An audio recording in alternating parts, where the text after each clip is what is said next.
prison, sadly a victim of his own bad decisions. He's finishing up a 10-year bid for foul things that he did when he was still a kid. The good news, he'll be out in less than a week. The bad news, he'll be out in less than a week.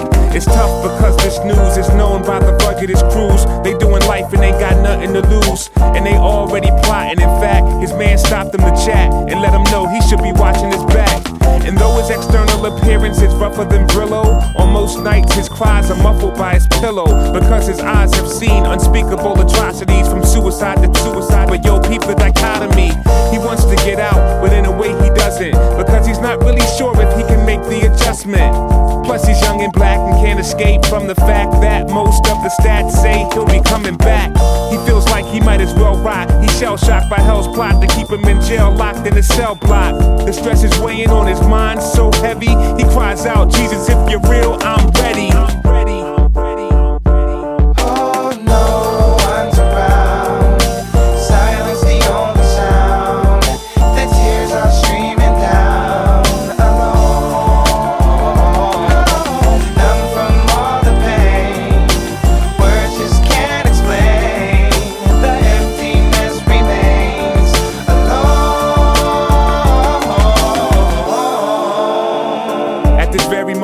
She's never felt so alone in her life. For most of her adulthood, she was known as his wife, a happy mother of two, in love with her boo. In her mind, there wasn't a clue of what her husband would do. They went from family trips on fun excursions, to him spending late nights in the summers working, to her turning to alcohol just to numb the hurting, to him trading her in for a younger version. Unwanted, she's confronted by the things she dreads. She cries herself to sleep at night in an empty bed. This disappearing act would shock Terry McMillan. They were married with children, she can't bury her feelings. Her shock turned to confusion, confusion to aggression, aggression to bitterness, bitterness to depression. But she's not allowed to grieve, she got mouths to feed, and plus they need healthcare, might have to go on welfare. For now she's trying to make ends meet on minimum wage. Her 15-year-old son is at a critical age, a pivotal stage. He needs a male role model, about to drop out, street life, full throttle. His mom knows that without proper education, dead or in jail is his probable destination. The pain is weighing in on her heart so heavy,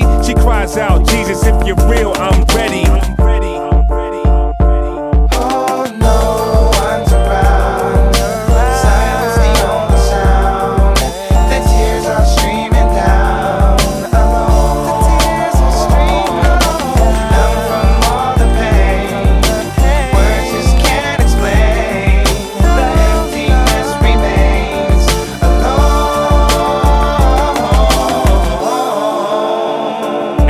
Moment, he's never felt so alone in his life. Severely afflicted, he groans from the strife. His appearing to visit for years was predicted, but clearly they missed it. They don't know his type. He came from above, the divine intertwined with mankind. He entered slime, amazing his love for this evil nation, who shows him no appreciation. His life is being cut short like an abbreviation. The same cats who last week held him as the man, they rail and demand for them to nail him through his hands. They fail to understand the scale of what was planned. The torn veil will explain his trail left in the sand. For now he considers the cat who snitched on him, and even his right-hand man who switched on him. The rest of his friends bounced too and left him hanging, literally, pitifully, flesh dangling. But the most mysterious aspect of the saga, 3 hours spent under the wrath of his father. His dad is who commanded it, his attributes demanded it. The land was doomed to handle this absolute abandonment, the craziest thing the universe has ever known. For the first time in eternity, God was alone. But I guess the part of it that makes it so heavy, he did it for those who cry out, Jesus, I'm ready.